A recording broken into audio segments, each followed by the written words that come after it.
శ్రీకాళహస్తిలో ఎప్పుడైనా ఒక విశేషం జరిగితే దేవతలందరూ వస్తారు.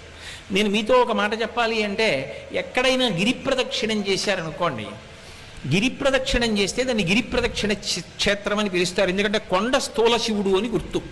కొండ స్థూల శివుడుగా ఉన్నాడని ప్రమాణం ఉంటేనే గిరి ప్రదక్షిణం, అంతేగాని కొండకి దారి ఉందని చేయకూడదు. ఆ కొండ స్థూల శివుడని ప్రమాణం ఉన్నదా ఎక్కడైనా పురాణంలో? ఈ కొండంతా శివుడే అని చెప్పవచ్చా? చెయ్యొచ్చు. అరుణాచలం స్థూల శివుడు, గిరి ప్రదక్షిణం ఉంది. శ్రీకాళహస్తి స్థూల శివుడు, గిరి ప్రదక్షిణం చెయ్యొచ్చు. కోటప్ప కొండ త్రికూటం 3 శిఖరములతో ఉంటుంది. బ్రహ్మశిఖరం, విష్ణు శిఖరం, రుద్రశిఖరం, 3 కాబట్టి ప్రదక్షిణం చెయ్యొచ్చు. ఓ కొండ మీద ఈశ్వరుడు ఉన్నాడని ప్రదక్షిణం కొండకి చేయడానికి అన్ని వేళల శాస్త్రం అంగీకరించదు. కొన్ని చోట్ల గిరి ప్రదక్షిణాలు ఉంటాయి. అన్ని చోట్ల గిరి ప్రదక్షిణం ఎందుకు చేస్తారంటే, గిరిని శివస్వరూపంగా ప్రదక్షిణం చేస్తారు. ఒక్క శ్రీకాళహస్తి మాత్రం గిరి ప్రదక్షిణమున్న మిగిలిన క్షేత్రముల కోవలోకి రాదు. దీన్ని భాస్కర క్షేత్రం అంటారు.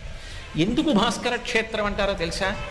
మనందరం పితృదేవతలు ఉత్తీర్ణులు కావాలన్నా, దేవతానుగ్రహం కలగాలన్నా, లోకములు శాంతి పొందాలన్నా, గ్రహములు శాంతి పొందాలన్నా పరమ ప్రమాణంగా ఏ కాలాన్ని తీసుకుంటామంటే, సూర్యుడు ఉత్తరాయణంలో ప్రవేశించినటువంటి కాలాన్ని ఉత్తరాయణ పుణ్యకాలమని కొలిచి, ఉత్తరాయణ పుణ్యకాలంలో దానాలు పూజలు అవి విశేషంగా చేస్తారు.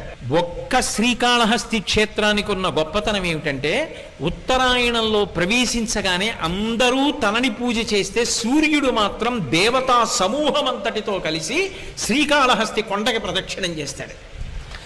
అలా ఎక్కడైనా సూర్యుడు ప్రదక్షిణం చేస్తే పర్వంలో దాన్ని భాస్కర క్షేత్రం అంటారు. అటువంటి చోట దానికి చాలా పద్ధతులు చెప్తారు పెద్దలు. ఒక్క శ్రీకాళహస్తి విషయంలోనే ఆ పద్ధతులన్నీ చెప్తారు. అలాంటి పద్ధతిలో ప్రదక్షిణాలు కానీ చెయ్యగలిగితే అటువంటి వాడు జన్మరాహిత్యానికి కూడా వెళ్ళిపోతాడు.